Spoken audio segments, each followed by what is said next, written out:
السلام علیکم ګرانو دوستانو. نن به زه تاسو ته د کرکټ په هکله باندې یو څو تازه او ډیر مهم خبرونه درکړم. خاص کر زه به تاسو ته وایم چې تاسو څنګه کولی شئ د افغانستان او د آیرلینډ دغه شروریزې لوبې لایو وګورئ.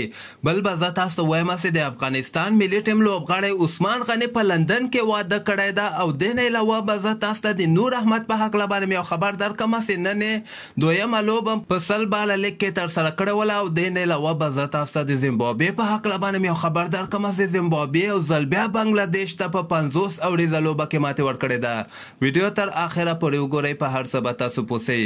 نو راځم او زه تاسو ته دغه نور احمد په هکله باندې یو خبر درکوم چې د نور احمد ټیم یو ځل بیا په 100 باله لیګ کې لوبه ترسره کړې ده او دغه لوبه بیا د نور احمد دوی ټیم په 9 رنزو باندې بایللې ده.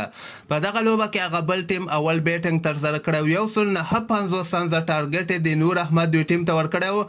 نور احمد دوی ټیم 119 پورې دغه رنزونه رسولي او همدغسې 100 باله یعنې ټول بالونه یې وهلي دي. شپږ لوبغاړي موټ شوي دي، خو په نن لوبه کې نور احمد ته چانس نه ورکړی ځکه تیره لوبه کې نور احمد ډیر زیات رنزونه ورکړي ول. د هماغه په وجه باندې دوی نور احمد ته نن لوبه کې چانس نه ورکړی او دغه لوبه هم دوی بایللې ده.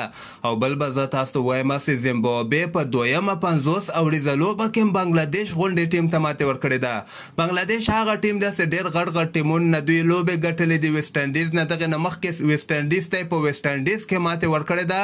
خو تاسو دلته زیمبابوې وګورئ چې کله هم دوی شروریزه ورلډ کپ ته کوالیفای کړی د دوی ټیم کې ډیر تبدیلیان راغلي، ډیر مضبوطه سوی ده. یعنې بنګلادیش ته په دویمه 50 اوریزه لوبه کې ماتې ورکړې ده.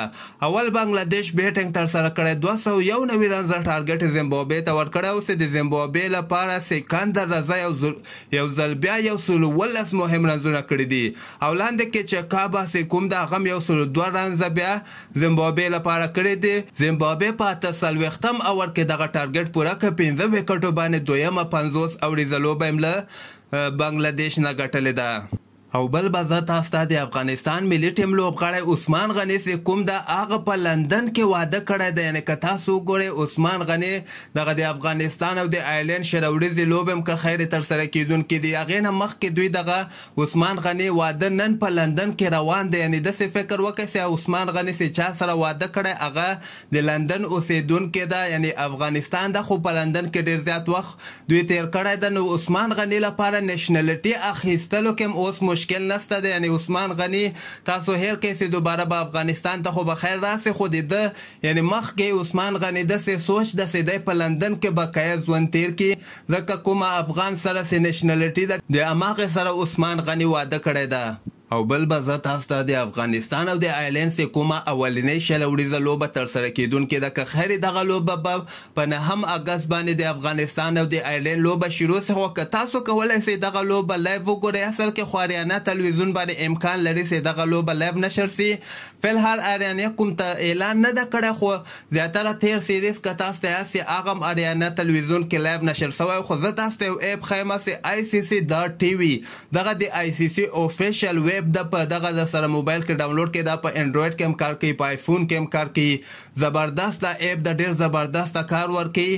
نو د دې سپیډ هم ډیر ښه ده او بل کوم مشکل هم نه لري. خالي تاسو به اول کې فیسبوک نه لاګین سئ، چې کله فیسبوک نه لاګین سولئ یا جیمیل نه لاګین سئ هغه طریقه باندې لاګین سئ نو تاسو په دغه ایپ کې د افغانستان او د آیرلینډ سیریز په ښه کوالټۍ باندې کتلی سئ. فیسبوک کې هم تاسو دغه لوبې لایف کتلی سئ، خو دغه ایپ داسې پروفیشنل غوندې ایپ ده، بغیر له اعلانونه تاسو به د آیرلینډ او د افغانستان دغه 15 واړه شروریزې لوبې وګورئ. که بیا هم تاسو ته کوم مشکل راځو لاندې ما سره کمنټ کې خپل مشکل شریک کړئ، که خیر زه به تاسو ته بیا هغې باندې سپیشل ویډیو جوړه کړم. همدغسې تازه خبرو لپاره تاسو دغه چینل هم در سره سبسکرایب کولی شئ.